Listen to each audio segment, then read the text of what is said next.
बिस्मिल्लाहिर्रहमानिर्रहीम। जी, तो हम स्टार्ट लेते हैं उर्दू अलिफ से। उर्दू अलिफ का आज हम सबक पढ़ेंगे ख्योड़ा की सैर। सबक का नाम है ख्योड़ा की सैर।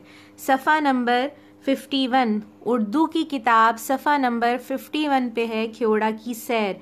सबसे पहले हम इस सबक की रीडिंग करेंगे, उसके बाद फिर हम इसकी मश्क करेंगे इंशाल्लाह। जी, तो स्टार्ट करते हैं। खाना खाते हुए साद ने पूछा, अब्बू जान ये नमक कहाँ से आता है? अब्बू जान ने जवाब दिया, बेटा नमक हासिल करने के दो बड़े ज़राए हैं। एक ज़रिया तो समंदर के पानी से और दूसरा पहाड़ों से नमक हासिल करने का है। साद ने हैरत से पूछा, अब्बू जान क्या नमक के भी पहाड़ होते हैं? अब्बू जान ने बताया, जी बेटा नमक के भी पहाड़ होते हैं, यानी कोहिस्तान नमक। कोहिस्तान नमक मतलब नमक के पहाड़।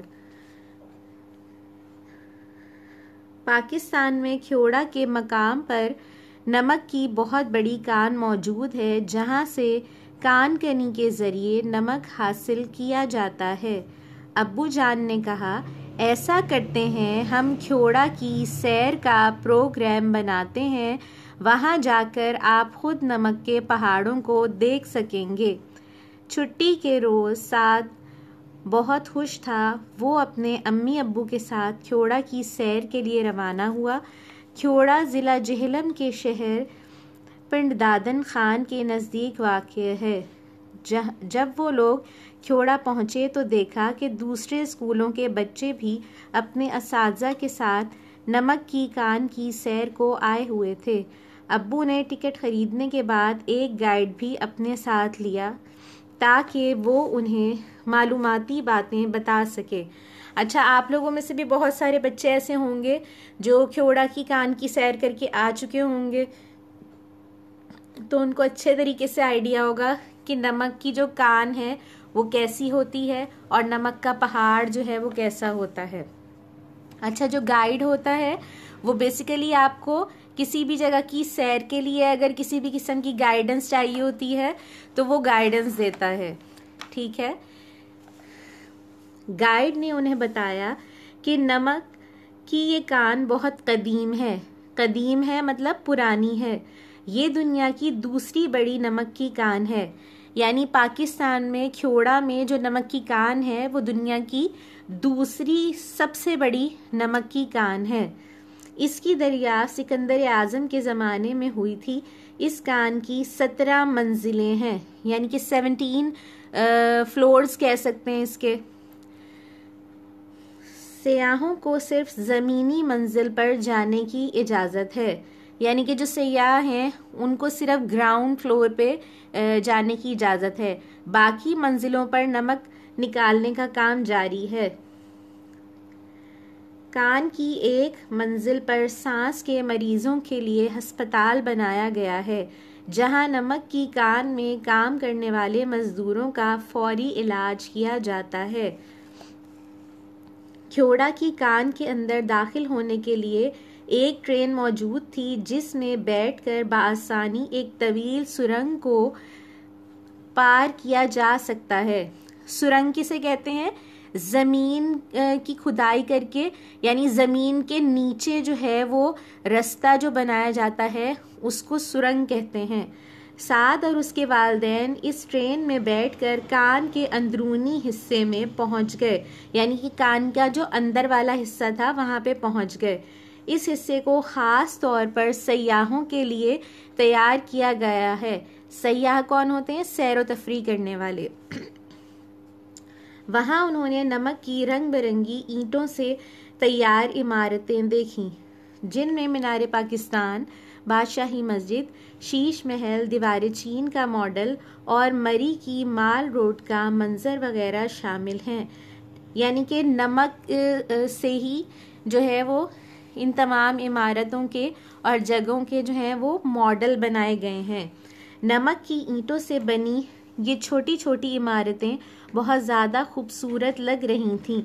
इन इमारतों के अंदर बिजली से रोशन होने वाले बल्ब भी लगाए गए थे, जिनकी रोशनी से ये और भी हसीन दिखाई दे रही थीं। हसीन मतलब खूबसूरत। साद हर चीज़ को बहुत गौर से देख रहा था।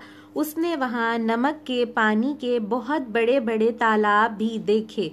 गाइड ने साद और उसके घर वालों को उन तालाबों के नज़दीक जाने से मना कर दिया। नज़दीक यानी करीब।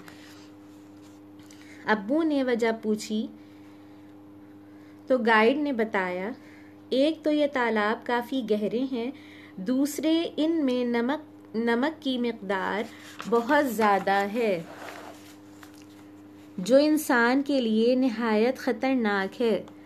साद को नमक की दीवारें भी बहुत पसंद आईं। इन दीवारों पर नमक के मुख्तलिफ रंग झलक रहे थे मतलब नज़र आ रहे थे। गाइड ने बताया कि कान का दर्जा हरारत सर्दी गर्मी में मोतदिल रहता है। मोतदिल मतलब दरमियाना, ना ज़्यादा गर्म होता है और ना ज़्यादा ठंडा होता है। यहाँ से निकलने वाले नमक से पाकिस्तान ना सिर्फ अपनी ज़रूरियात पूरी करता है, बल्कि दूसरे मुल्कों को भी ये नमक बरामद करता है। यानी कि ख्योड़ा की कान से जो नमक निकाला जाता है वो पाकिस्तान में तो इस्तेमाल होता ही है, लेकिन पाकिस्तान से इतना नमक निकलता है इस कान से कि पाकिस्तान ये नमक दूसरे मुल्कों को भी देता है। कान के अंदर एक कैंटीन थी जहां बहुत से लोग खाने पीने की चीज़ें खरीद रहे थे। साद और उसके घर वालों को भूख और प्यास महसूस हो रही थी, चनाचा उन्होंने वहां से खाने पीने की चीज़ें खरीदी और इत्मीनान से कुर्सियों पर बैठकर खाईं। साद की अम्मी को नमक से बनी सजावटी अशिया बहुत पसंद आईं। उनमें नमक से तैयार किए हुए मुख्तलिफ खिलौने, लैम्प, टेबल लैम्प और बर्तन वगैरह शामिल थे। उन्होंने अपनी पसंद की कुछ चीज़ें खरीद लीं। साद के अब्बू ने सबकी तस्वीरें बनाईं ताकि यादगार रहें। वापसी पर उन्होंने गाइड का शुक्रिया अदा किया और साद से आज की सैर के दौरान हासिल होने वाली मालूमात के बारे में पूछा। साद ने खुश होकर जवाब दिया, जी अब्बू, आज मैंने दुनिया की दूसरी बड़ी नमक की कान के बारे में बहुत कुछ जाना और अपनी आँखों से देखा। साद ने नमक की कान से हासिल होने वाली मालूमात का मुख्तसर हाल अपने अब्बू और अम्मी को सुनाया और कहा कि मुझे आज का सफ़र हमेशा याद रहेगा। जी, तो हमने ये सबक जो है इसकी पढ़ाई कर ली है और ये बहुत ही इंटरेस्टिंग लेसन है। इसमें आपको नमक की कान, जिन बच्चों ने सैर की हुई है उनको तो ज़ाहिरी बात है इन सब बातों का पता है, लेकिन जिन्होंने नमक की कान की सैर नहीं की है उनके लिए बहुत ही ज़्यादा मालूमाती और बहुत ही ज़्यादा दिलचस्प सबक है, जिसमें आपको वहाँ पे मौजूद तमाम चीज़ों के बारे में जो है वो पता लग रहा है। तो आप लोगों ने सबक पढ़ लिया है। अब आप लोग सबसे पहले करेंगे ये कि अपनी उर्दू अलिफ की कॉपी पर किताब के सफ़ा नंबर 107 से अल्फाज मायनी लिखेंगे। आप लोग अपनी उर्दू अलिफ की कॉपी पर ख्योड़ा की सैर के अल्फाज मायनी लिखेंगे और उसके बाद हम सवालात के जवाबात करेंगे। हमारी मश्क का पहला सवाल है, मदरजे झैल सवालात के जवाबात दीजिए। तो इनके जो सवालात हैं वो आप लोग बुक में से देखकर अपनी कॉपी में लिखेंगे और जवाबात मैं आपको बोर्ड पे लिख के करवाऊंगी।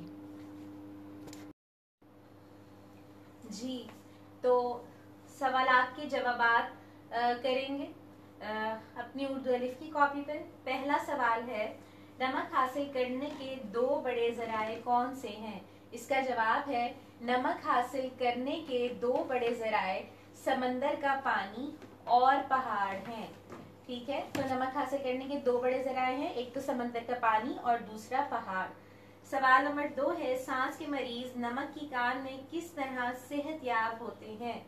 कान की एक मंजिल पर सांस के मरीजों के लिए अस्पताल बनाया गया है जहां नमक की कान में काम करने वाले मजदूरों का इलाज किया जाता है। सवाल नंबर 3 है, नमक की ईंटों से तैयार करदा इमारतों में किसी दो के नाम तहरीर कीजिए। नमक की कान में कई इमारतों के मॉडल तैयार करके रखे गए हैं। इनमें बादशाही मस्जिद और शीश महल के मॉडल काबिल जिक्र हैं। आपने अभी रीडिंग के दौरान पढ़ा कि वहाँ पर बहुत सारी इमारतों के मॉडल्स बना के रखे गए हैं, लेकिन उनमें सबसे ज़्यादा जो काबिल जिक्र हैं वो कौन से हैं? बादशाही मस्जिद और शीश महल के मॉडल काबिल जिक्र हैं। सवाल नंबर 4 है, गाइड ने साद और उसके घर वालों को नमकीन पानी के तालाब के नजदीक जाने से क्यों मना कर दिया? सवाल नंबर 4 का जवाब है, गाइड ने साद और उसके घर वालों को इसलिए मना किया क्योंकि यह तालाब बहुत गहरे हैं और इनमें नमक की मिकदार बहुत ज्यादा है जो इंसान के लिए निहायत खतरनाक है।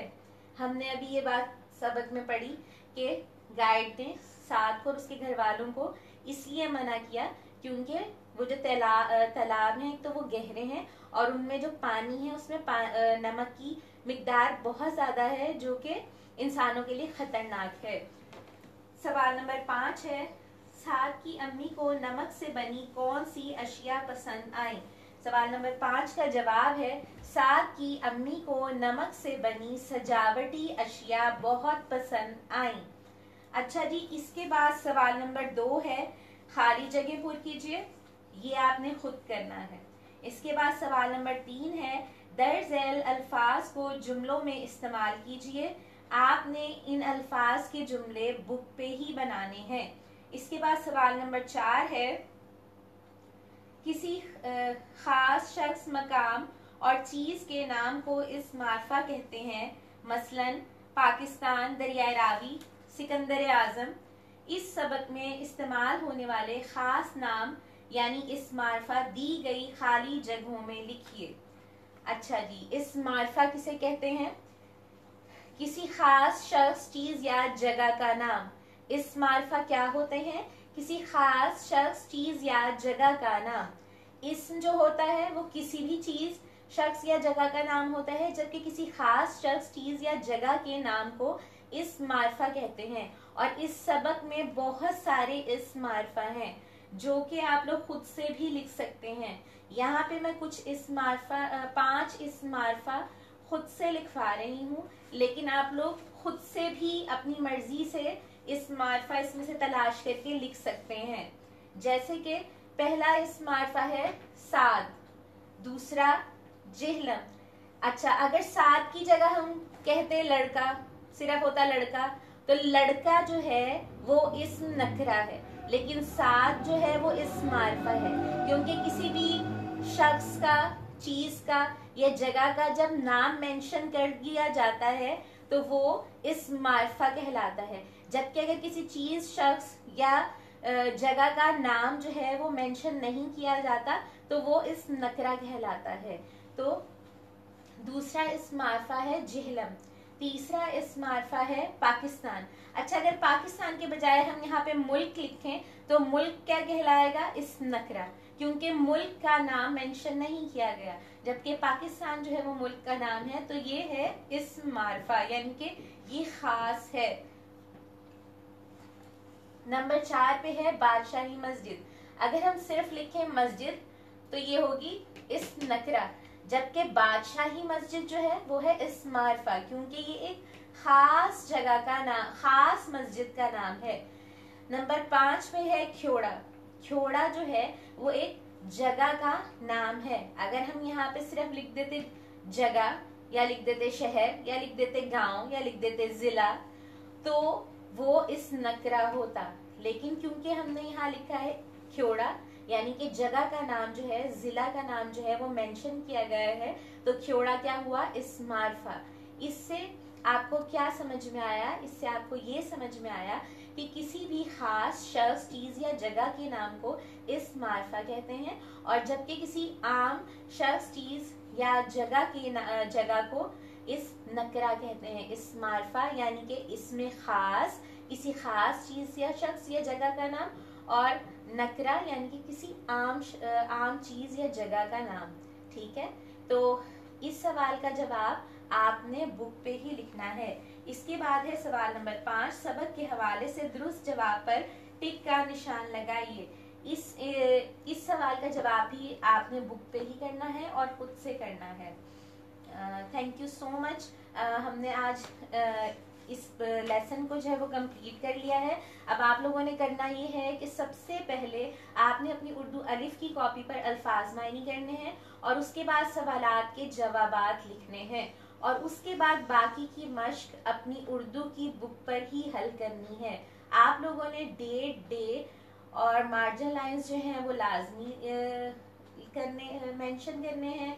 डेट और डे लाजमी लिखनी है, मार्जिन लाइंस लाजमी होनी चाहिए हैं, एंडिंग लाइन भी लाजमी आपने ड्रॉ करनी है और आपकी राइटिंग जो है वो बहुत अच्छी होनी चाहिए। Thank you so much. Allah Hafiz.